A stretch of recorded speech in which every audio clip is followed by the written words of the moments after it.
valiente, noble y constante en su lucha siempre por la revolución. Luchar hasta vencer. Lo único que puede identificar, y no en 3, ni en 10, ni en 20, en una sola, es amor. Maestro, periodista y político, Fabricio Ojeda, el luchador que dejó en el tiempo una huella de esperanza y justicia. El 6 de febrero de 1929 nace en Boconó, Estado Trujillo, el hijo de Malaquías Barazarte y Elcidia Ojeda, el periodista y guerrillero venezolano Fabricio Ramón Ojeda. Su infancia transcurrió en el apacible pueblo de Boconó, donde estuvo en contacto con las penurias y carencias de los poblados rurales. Él vivió y nació en la zona de las clases humildes de Boconó, quedaba en la zona alta del pueblo. Su padre no lo reconoció y su madre adoptó darle su apellido a Fabricio y por ende el nombre de Fabricio era el apellido de su madre, que era Ojeda. Como Boconó es una ciudad de montaña, agrícola, de campesinado, de mucho, en este momento, vamos a decir así, de carencias materiales, en un hogar humilde, podríamos decir que es donde se desarrolla como tal. Se destacó en su escuela, en sus notas, pero también se destacó en su vida familiar, con sus amigos de la infancia. Era un niño que siempre estaba buscando organizar a la comunidad, hacer eventos, de manera de mantener activa la comunidad, aprendiendo sus historias propias, conociendo sus propias culturas, sus tradiciones. Y Fabricio tuvo un maestro que desde muy niñito, el maestro Gamarra, desde muy niñito lo incentivó al estudio, pero que también lo incentivó a conocer más allá de su pueblo y que viajara y que saliera de Boconó a que se hiciera un hombre de bien. Su paso por los campos petroleros como maestro le dieron una visión de la explotación que llevaban a cabo las grandes transnacionales sobre nuestros recursos naturales y de la miseria que generaban en el pueblo. Yo conocí a Fabricio en el estado Zulia, en Cabimas, cuando ambos éramos educadores al servicio de la Creole, aquella compañía petrolera que operaba en todas las regiones, casi todas las regiones del país. Bueno, desde ese momento hicimos una amistad muy sólida. Ahí vio de cerca lo que fue la explotación de las transnacionales petroleras a los recursos naturales de Venezuela y empezó a indignarse de acuerdo a esa situación de explotación de nuestros recursos por parte de las petroleras, pero también del entorno de miseria donde vivían sus trabajadores. Eso empezó a darle cuenta a él y a generar una conciencia política y nacionalista. Formado políticamente por algunos líderes de la Unión Republicana Democrática, Ojeda se hace militante de este partido y comienza su lucha desde la clandestinidad por la democracia. Escucha un discurso de Jovito Villalba en el área donde él estaba, ¿no? Y se interesa por la política. Empieza a sentir de que por ahí podría ser su camino. Y es cuando decide venir a Caracas. Y estando en Caracas, es recibido en la casa del partido de URD, pues, de la Unión Republicana Democrática. Y allí conoció de cerca, en vivo, a toda la dirección del partido Unión Republicana Democrática. Conoció a Jovito Villalba y le gustó la posición venezolanista de Jovito, el Jovito de aquella época. Un hombre con un pensamiento avanzado acerca de lo que requería Venezuela, la Venezuela de esa época y del futuro. Y empiezan a formarlo políticamente, dándole libros, formándolo en la política, haciendo que leyera los clásicos de la política. Y Fabricio se forma en ese pensamiento. A partir del año 48, 49, Fabricio se muda a Maturín. En el año 52, en el expediente de Fabricio Ojeda, que tuvimos la oportunidad de recibir parte del expediente gracias al comandante Chávez, a una solicitud que se le hizo a la familia, aparece que Fabricio ya estaba siendo vigilado desde el año 52. Y tiene que ver un poco con un discurso que él dio allá en Monagas, en Maturín, donde él se desarrolló, donde de alguna manera también hizo carrera política de allá, porque el partido lo manda a cumplir una función en la gobernación de allá del estado Monagas. Entonces él da unos discursos, pero su discurso es un discurso que no es pro gobierno, y de alguna forma ya por todo lo que tenía que ver con la seguridad nacional y el CIFA, que es la Dirección de Inteligencia de esa época, ya aparecía como una persona que ya había que estar pendiente de él, ¿no? Al regreso, seguiremos ahondando en la vida del insigne Fabricio Ojeda. Ya volvemos.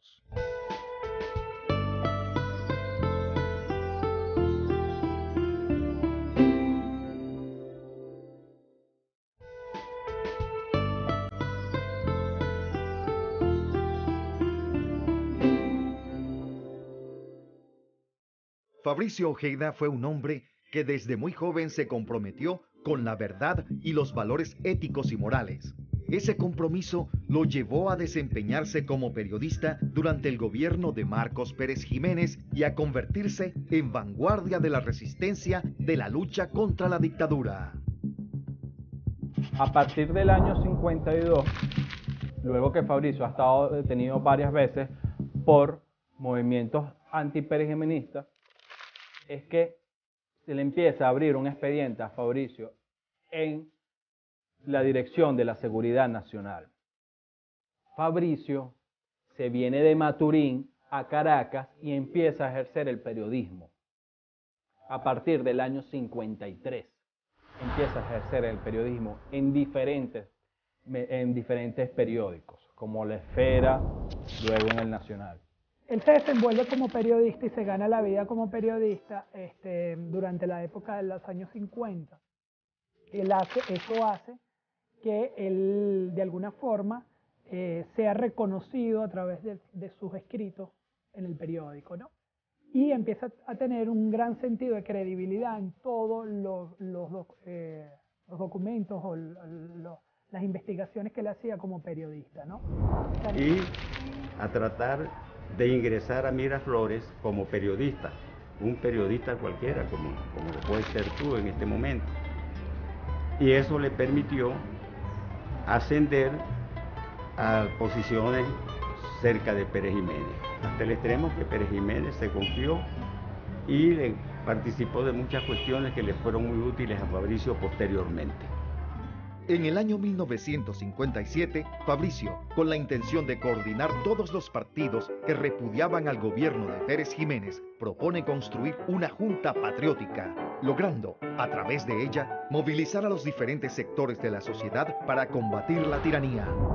La Junta Patriótica fue organizada especialmente por el Partido Comunista y por Unión Republicana Democrática. Pero se le añadieron otros personajes de otros partidos políticos.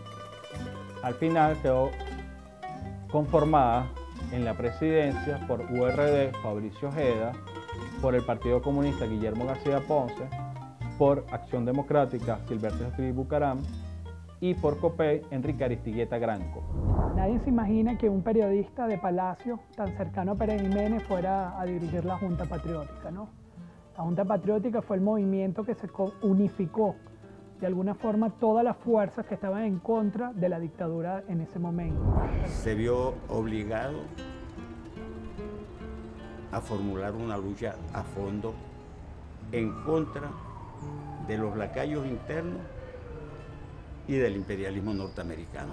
El 23 de enero de 1958, los venezolanos alzaron su voz contra el gobierno autoritario y represor de Marcos Pérez Jiménez. Ese día, mujeres y hombres del pueblo, junto a los líderes de izquierda, entre ellos Fabricio Ojeda, derrocaron la dictadura que se instauró en el país durante 6 años. Como presidente de la Junta Patriótica de Venezuela, que ha venido luchando contra el gobierno del general Pérez Jiménez, hago un llamado a todos para que observen la mayor tranquilidad, la mayor calma y esperen la orden definitiva de la Junta Patriótica para salir en manifestación popular, serena, precisa, cívica, como todos los venezolanos lo hemos hecho, a defender y a respaldar las promesas de la juventud militar que hoy ha dado al traste con el gobierno del general Marcos Pérez Jiménez.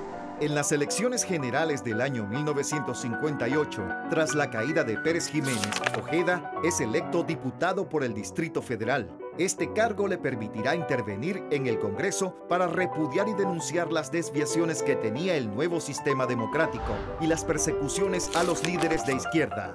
Un mes después, el 23 de enero de 1959, el presidente de la Junta Patriótica y diputado por el Distrito Federal, Fabricio Ojeda, junto a otros representantes de la vida política venezolana, recibieron al líder de la Revolución Cubana, Fidel Castro Ruz. Fabricio Ojeda y Fidel Castro se conocen y desde ese momento entablan una amistad maravillosa, sin igual, íntima, que fue duradera hasta el momento que Fabricio murió. Y cuando Fabricio queda como diputado, eso le permitió a Fabricio viajar y conocer otros sistemas políticos o sistemas políticos revolucionarios de izquierda. Es un gran amigo de la Revolución Cubana, es un gran amigo de Fidel Castro. Y de alguna forma se crea una hermandad entre Fidel y Fabricio y por supuesto todo el apoyo de alguna forma tanto moral como podríamos decir de alguna forma más logístico, más que logístico, moral. El 30 de junio de 1962, en un gesto de repudio a lo que se conoció como el Pacto de Punto Fijo, Ojeda renunció a su cargo como diputado y se incorporó a la lucha armada. Lo que significaba para la época la renuncia de un diputado de la jerarquía, del prestigio de Fabricio Ojeda, que públicamente se despidiera de la vida pública, cómoda, amena, satisfactoria para cualquier ser humano, y renunció a todo, haciéndole honor a sus compromisos. En una de la carta, él dice que lo que hubo fue un cambio de hombre simplemente en ese momento del derrocamiento de Marcos Pérez Jiménez. Decía, aquí lo que hubo fue un cambio de hombre, aquí no hubo absolutamente nada. Cambiaron unos hombres por otros hombres, pero la política se mantuvo.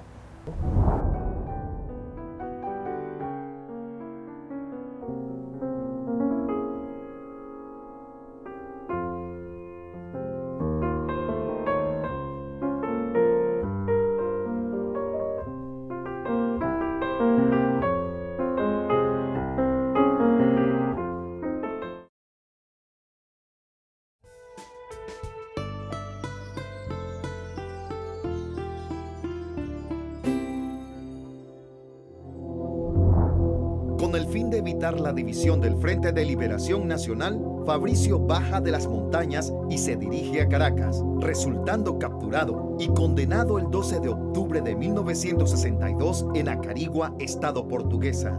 Más tarde, junto a otros miembros de la guerrilla, se escapa para seguir su ideal revolucionario. Sin embargo, el 19 de junio de 1966 es capturado nuevamente y puesto a las órdenes del Servicio de Inteligencia de las Fuerzas Armadas. A Fabricio le toman las declaraciones en en esa detención y por primera vez se hace pasar con su seudónimo Roberto Pérez. Él dice que es Roberto Pérez, empieza a decir porque está en la lucha y tal, pero después los policías se dan cuenta de que él no era Roberto Pérez, sino que era Fabricio Ojeda. Y entonces le preguntan que si su nombre verdadero era Fabricio Ojeda. Cuando él se ve descubierto, asume que sí era Fabricio Ojeda y empieza a explicar aún más por qué se fue a la lucha guerrillera. En su condena, él es el que defiende ante el tribunal militar, porque siendo civiles, a pesar de ser civiles, fueron juzgados en un tribunal militar. Y él es el que asume la defensa de las personas que capturaron en ese momento. El 21 de junio de 1966, víctima de la infamia y crueldad del gobierno de Raúl Leoni, es torturado hasta morir el combatiente de las montañas, Fabricio Ojeda.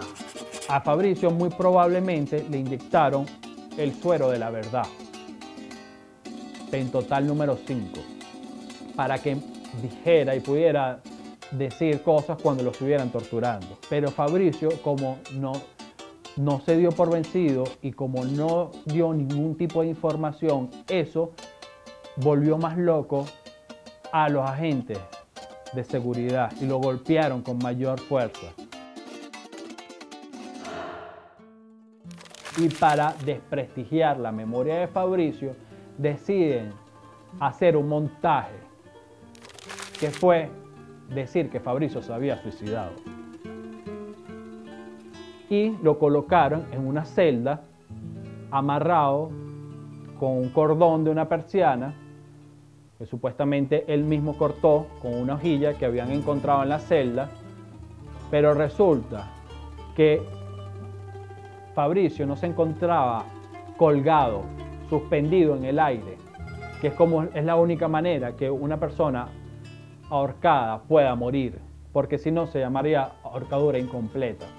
Fabricio lo querían matar no solo físicamente, sino también políticamente.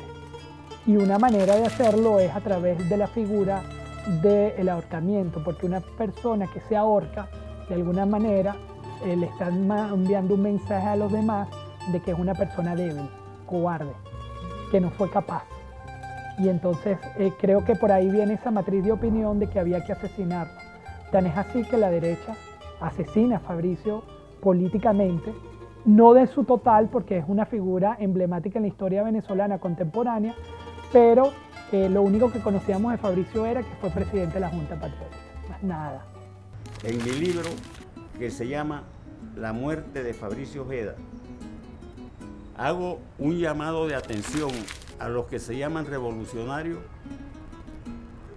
para que investiguen lo que yo digo y me someto al escrutinio de los revolucionarios y de los que no lo son.